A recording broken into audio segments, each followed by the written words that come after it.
what my art would look like if I didn't judge myself or my art.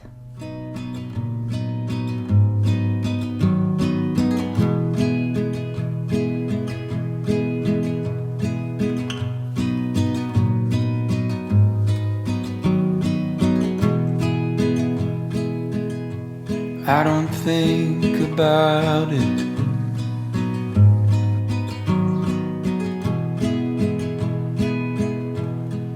About you leaving me.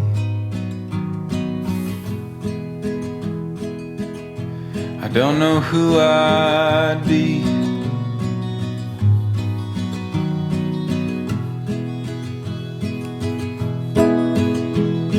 would everything we built just turn to broken leaves. I don't think about it.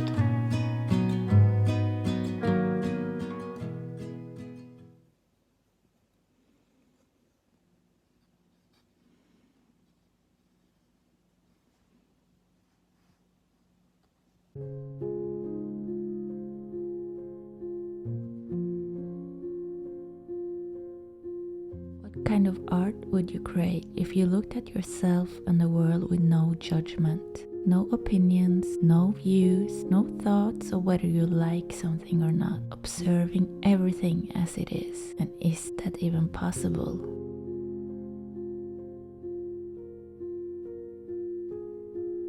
A child's world is fresh and new and beautiful, full of wonder and excitement. It is our misfortune that for most of us that clear-eyed vision, that true instinct for what is beautiful and awe-inspiring is dimmed and even lost before we reach adulthood. If I had influence with the good fairy who is supposed to preside over all children, I should ask that her gift to each child in the world be a sense of wonder so indestructible that it would last throughout life.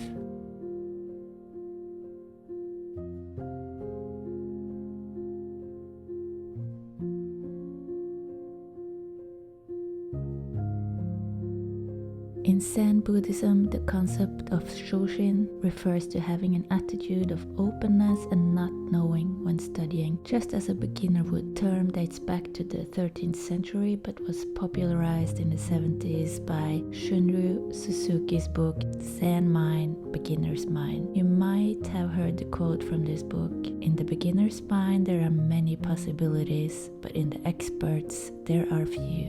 As creatives, we are always eager to learn more. There are endless subjects and materials to be explored. Anatomy and the human figure, the landscape and the values, the inner landscape of intuitive shape and color. Some of us study for many years to learn it all from the masters. I didn't go to art school, but I studied psychology for 7 years, and I currently work as a clinical psychologist. And I find the similarities striking because I feel like I am never fully done as a psychologist. There are always new things to learn, new people to meet, and because we are all so different and complex, every therapy is different and unique. But to be able to practice art and psychology, you have to learn the fundamentals. And I think that the question is, how can you incorporate all your knowledge with the beginner's mind? And I don't have the answer, just a question. And please let me know if you have an answer or any thoughts in the comments down below.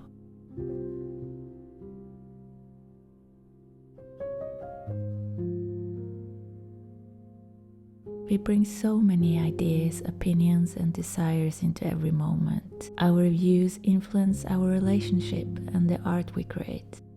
When we are in love, we are so eager to learn about the other chosen one. We can't get enough of them, and every tiny little quirk fascinates us and is endearing. But after 20 years, 6 months, this same quirk might be what annoys us the most.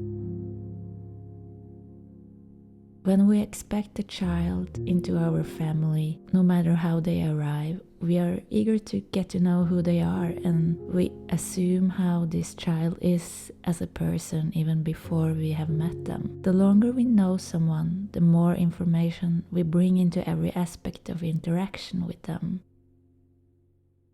We assume what they are thinking of us and themselves, and what they want and mean. In psychology, we call this mentalization. It is the ability to interpret the underlying thoughts, feelings, and intentions of our own and other people's behavior. Because mentalizing with an open mind takes a lot of practice, awareness, and cognitive capacity, our brain uses shortcuts. This is a good thing because consciously processing every bit of information would probably turn our brain into a fried hard drive. The downside is that we will assume the wrong and distorted version of things all the time. Let me tell you a personal story. As I mentioned, I studied many years to become a clinical psychologist, and I have continued to study while working, specializing in different therapy techniques because I was so fascinated in the beginning. I just wanted to learn everything about the human mind and behavior. It was in the same way that I was fascinated by art. I wanted to learn everything and paint all the time. Even though I have always enjoyed the process, I have also brought with me a set of self-critical and perfectionistic views of myself and the world. I did not admit this to myself at the time. In my naivety, I thought that if I was the perfect student and worked really hard, I would be able to help everyone who came into my office. I quickly realized that this was an illusion. After my first therapy session, I realized that this was hard work. The people I met, some of them were not getting any better, and I turned my negative emotions about it inward, thinking I was not good enough and that I had to work harder, thinking that maybe if I got more experienced, an expert in my field, I would be able to help more people. I wonder what my art would look like if I didn't judge myself or my art. Would it be completely different? I've been thinking a lot lately why I make the art that I do or why I have the goals that I have. Because I want them to be free of my inner critic. I'm not sure if that's possible. As I did this first sketch, I felt a bit anxious because I was filming it. I wonder if that had an impact on the result. So I'm gonna make another one, tell myself on repeat to let it go, or to maybe listen to some music or something so I forget. I was less happier with that sketch than the other one I did without the camera. It's strange because I have been putting my art online for a couple of years now on Instagram, and I don't care that much anymore if it's good or bad or what other people think. But this YouTube thing feels a bit more personal, so I'm gonna try and do another one and see if I can feel different while painting and how I like the results. Okay, let's go.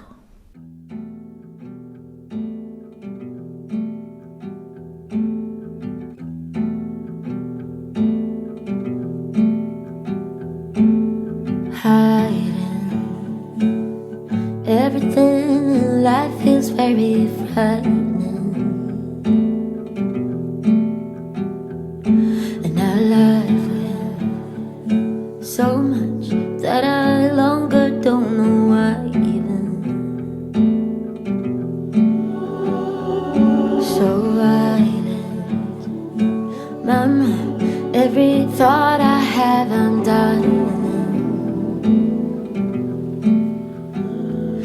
But it's like I know, might just meet some guy and cry a little. Help me, I need a good advice. Please don't say no, be my hero. You can tell me lies, please don't cut these ties. Need a hero, 'cause I got zero.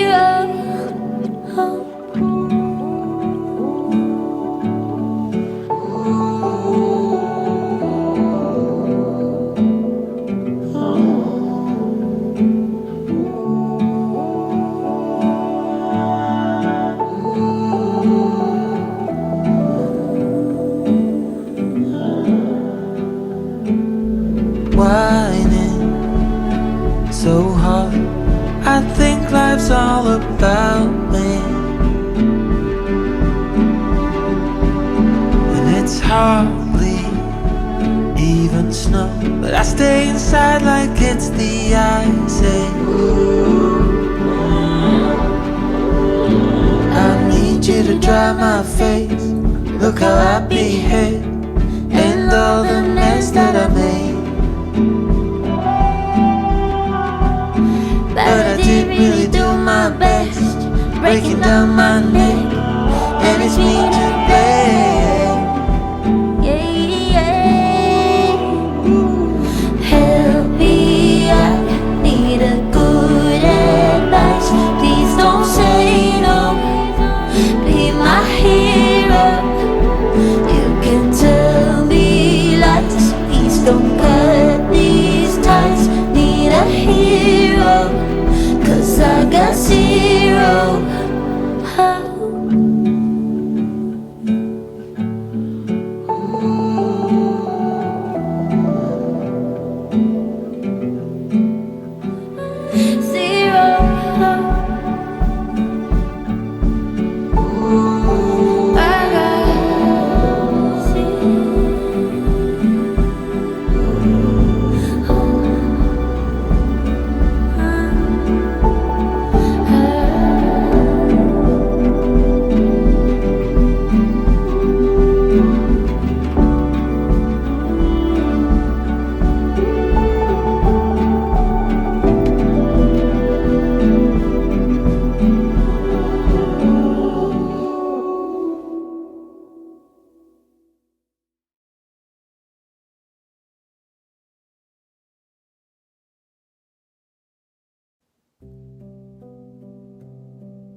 Some research show that deliberate practice can actually make you a better therapist and an artist, but being an expert does not.